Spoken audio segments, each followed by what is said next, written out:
Hi everyone. Again, I'm sorry I can't be with you today in class, but I wanted to show you the next step for how we'll be finishing our impossible triangle project. So the first thing before you decide to take the tape off your board, before you decide that you're actually done, is do some critical judgment, do some critical looking. Zoom in with your eyes, look at how you've blended all the transitions in your triangle. Is there anywhere else that you can clean up your edges? Is there anywhere where you feel like you need to go back over and do a second coat because it looks a little streaky? This is your time to really use those critical looking skills and decide if you are actually finished with your work. If you do decide that you are finished, it's time to take the tape off of your board. And this is one thing you're going to want to do carefully. If you do it too quickly or you're too rough, you can actually rip the board.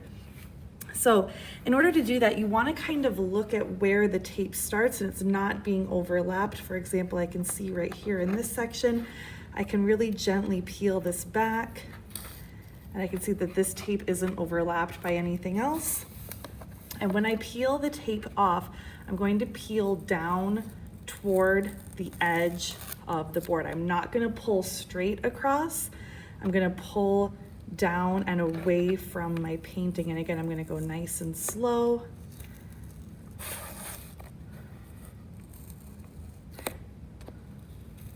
Make sure you keep your finger kind of close to the edge. If you rip the backing board, like if you rip this area, that is fine. That's not a big deal. We just don't want to rip our painting boards as much as possible. And this may take you a little bit of time. That's okay. Better to go slow and have a nice crisp edge than have this be all ripped up. So we're going to do this all the way around.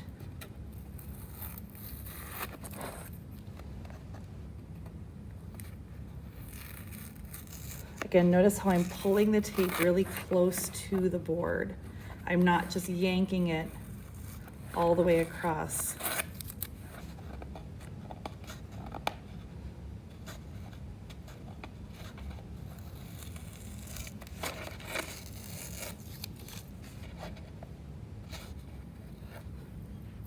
If you see that any paint did get underneath your tape, like I can see I have a little bit of that happening right there.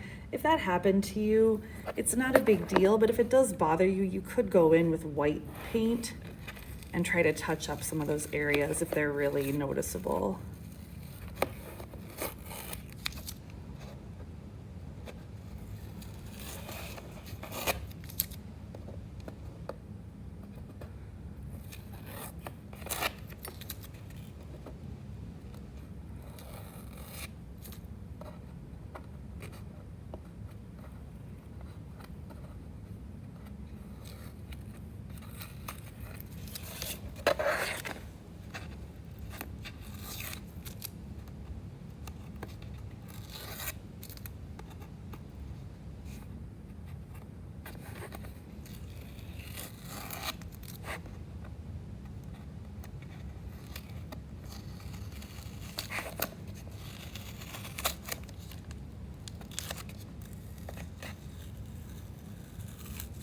There we are. All right, let's take a look at our finished work. Notice how much more polished that looks. It really looks nice and finished with that white border around the edge. Now, another thing some students have been asking me is whether or not they can go back in and outline any of these lines on their triangle. I'm going to show you what that can look like. I don't necessarily recommend it because, as we know, if we put outlines on things, it tends to make them look a little bit more flat, a little bit more cartoon. But if that's something you'd like to do, you could use your smallest paintbrush and paint those lines back in really carefully. Or if you want to use a small Sharpie, I do have some up on my desk, and you can really carefully go in. And you do want to have a steady hand for this, or you may want to use a ruler. But again, if you make a mistake, there's not really a way to fix it, so you do want to be really careful. You can go over those lines a couple times. If you like the look of having a little bit of an outline, I just would not suggest making a very thick, black, heavy outline. because that can be really distracting and it kind of ruins the overall effect of this project if you kind of outline everything really heavy.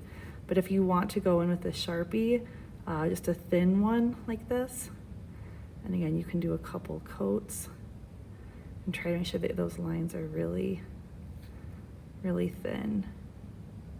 And I won't do the whole thing, but I'll do a little bit so you can see how it looks. For those of you that have really dark colors, this may not even really show up if you already have a really dark color in your background, but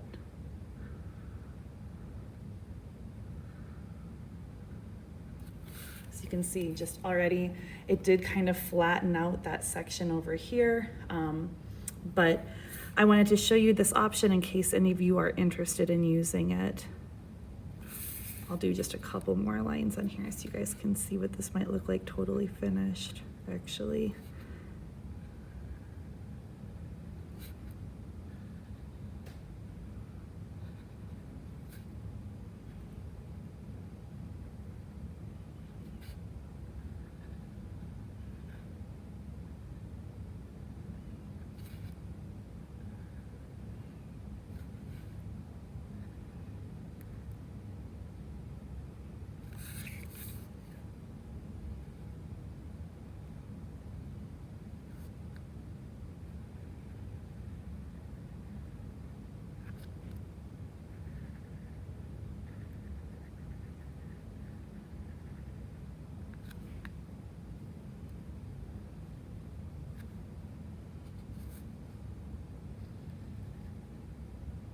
Again, if you decide to do this, make sure you have a really steady hand,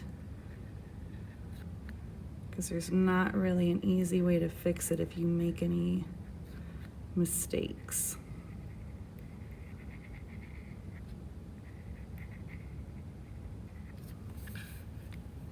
So again, I think this is really more of a matter of personal preference.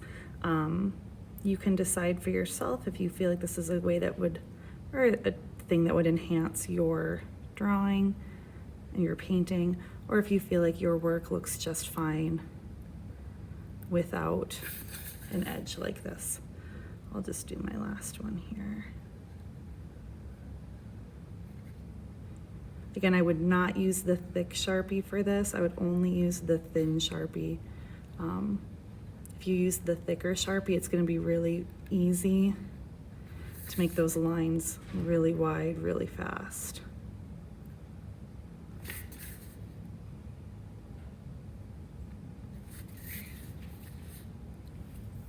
All right, so I have a finished project here. When you are done and you look at your work and you're feeling really confident about it and you're ready to hand it in, you're gonna flip your work over, you're gonna write your name on the back and write your period number. Again, you should not peel this tape off, however, until your work is completely dry. I really like to encourage students to leave their work to dry overnight before they peel that tape off. I know it's tempting to want to do it right away, but as you can see, I got a nice clean edge on here. My paper didn't rip too much before I peeled it off.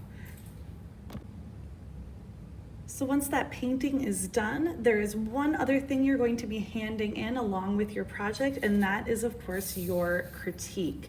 These will be up on my table, and it's really important that you hand in both of these together. So I just want to go through this for a moment so you kind of know what I'm looking for. So obviously the first thing you'll do is write your name up at the top, your class period, and the date that you're working on this.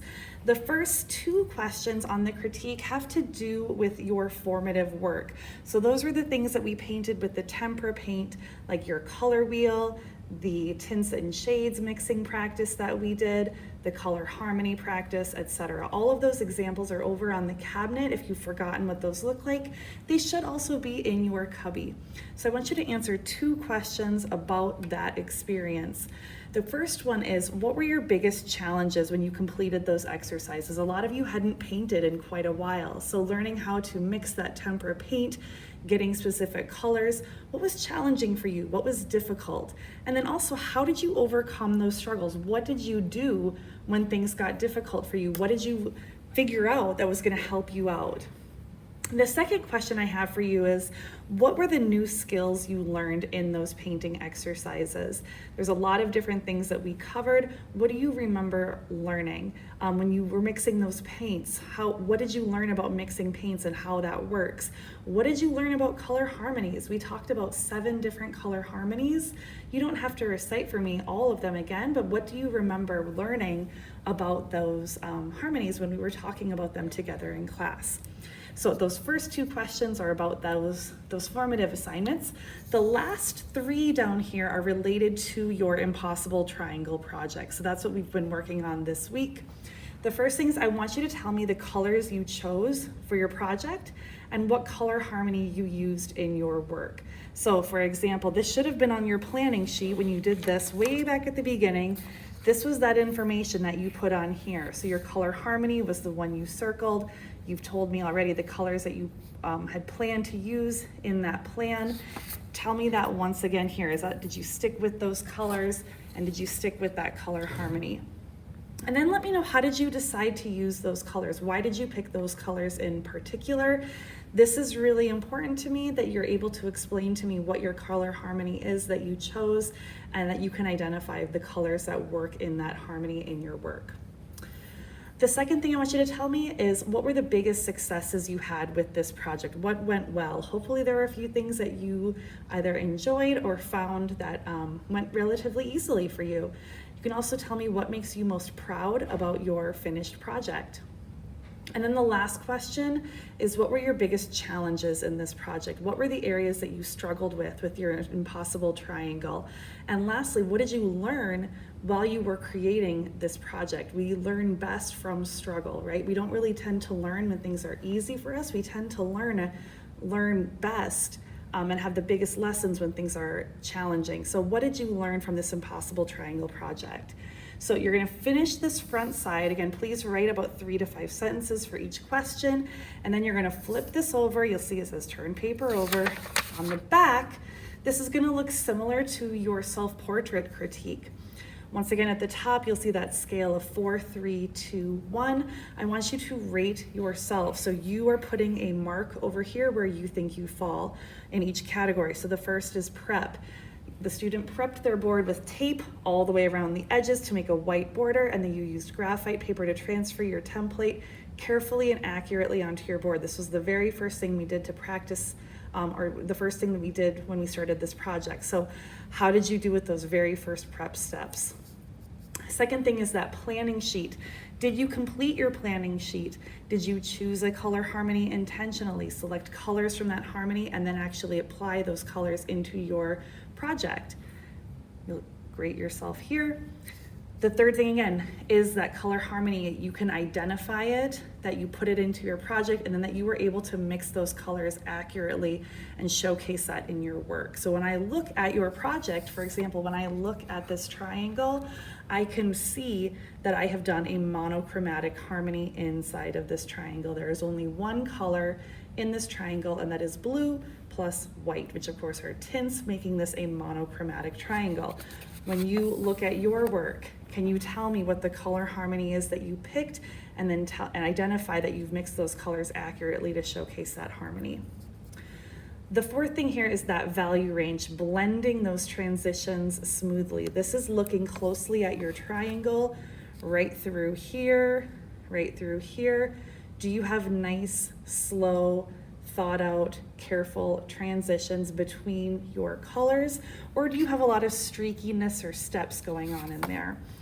That's the first part of this. The second part of this is that you applied the light and dark areas to the correct points. So remember, when you painted, you were supposed to leave these triangles here, like the little point here, and the point up here at the top with your lightest color, and then transition that down into your darker color. So every point goes dark to light to dark. And if we turn our triangle, again, it goes dark to light to dark.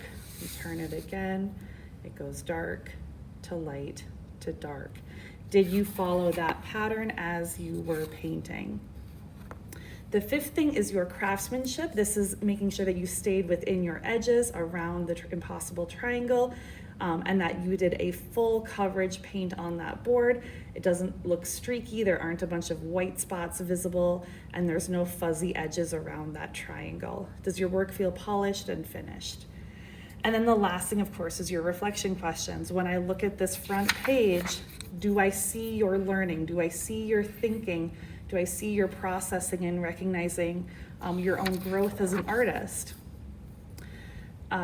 You'll be rating yourself there. So you'll rate yourself through here. Were you a 4, 3, a 2, and a 1? Please keep in mind, almost no one is all 4s. In fact, probably no one is. We all fall in different ranges. It's really rare that anyone hits all of these points perfectly, so be honest with yourself. Remember, this is not for points, this is for self-assessment. And then the very last question, now that your work is finished, tell me how you feel about it. Do you love this project? Do you hate it? Does it look how you pictured in your mind before you started it? Let me know your feelings about that finished Impossible Triangle project. So the goal is to finish this. It is to finish this. When you have everything done, you'll put these together. Make sure your name again is on the top up here.